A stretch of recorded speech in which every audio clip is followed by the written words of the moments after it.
When history books tell stories of the American West, they often leave out a key population, Black Americans. But their stories are now being brought to life through quilts, thanks to an exhibition at the James Museum of Western and Wildlife Art in St. Petersburg.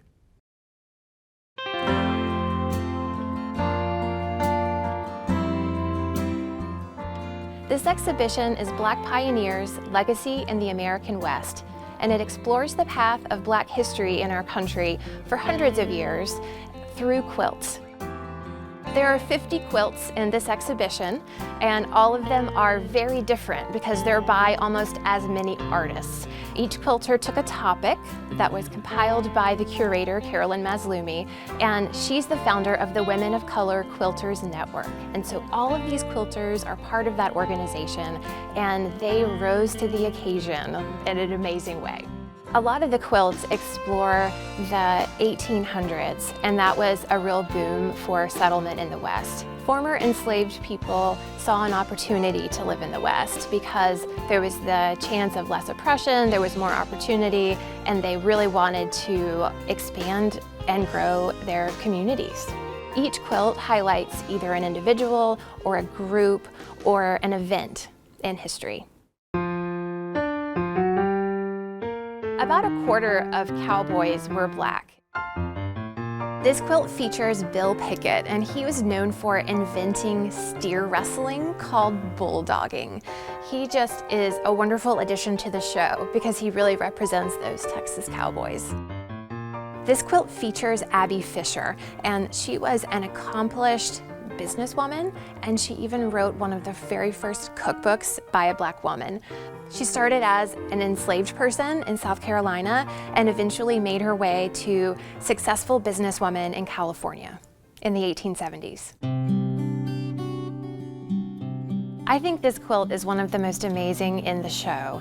The depth that the artist was able to get where it really looks 3D is amazing. This story tells the horrific events surrounding the Tulsa Massacre. This massacre happened in 1921.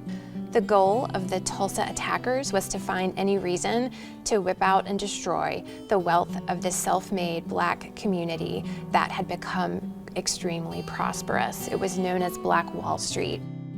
The details here are really incredible. All of the fabric is layered in a way that looks sculptural. There's so many emotions that I think of when I look at this. It's a story that is worth remembering and worth acknowledging, and that is relevant today.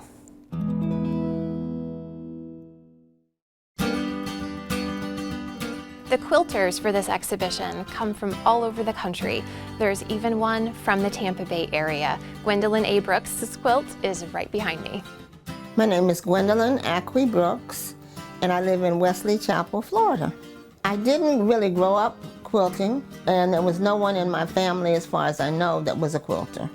I picked it up as an adult. I'm self-taught, and all of my quilts are hand-sewn.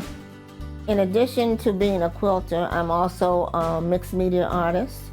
I also write, I do altered books, and I'm also a printmaker. The quilt is about a teacher by the name of Mrs. Floyd. She grew up in Massachusetts. She had a son named Oliver. They went to San Francisco, California. She tried to enroll her son in school. And when she got there, she found out because he was African American that she could not enroll him in school. She went to church, an African Methodist church, and the people there gave her money for a school. In that school, she not only had African American students, she had Native American as well as Asian children. It took me over a year to create this quilt. I love the color. So the patchwork, the fabric selection, and all of the unconventional materials from the lace to the pair of glasses. I think once seeing this exhibition, visitors are going to think of quilts even more elevated than they might today. It's amazing. Each quilt telling a story about their life. The time involved to put it all together and their ability to put it into a quilt. It's like somebody with their paintbrush. And being able to do it on a quilt is just amazing. You look back to these very difficult times and you see what they went through and how they persevered through it. I am here with my girlfriends for our annual girls trip. We graduated from Atlanta University and we have been taking a vacation together this is our 31st year. We like to do something cultural in every city that we visit. The history that's here and just the ingenuity of Black people was just amazing to me. I grew up in a small town in Arkansas. It was not taught, so we didn't learn anything about African Americans in the West, period. I never learned about it in school either, and that was very interesting to do the research and to find out about these people in the West and their actual contributions that they made. There's such different perspectives that are important to share, and you don't always find them in traditional art history. And I think it just adds to the James Museum experience of really showing different perspectives of the West.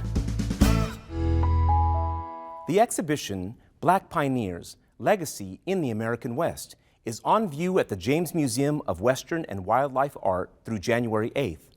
Learn more at thejamesmuseum.org.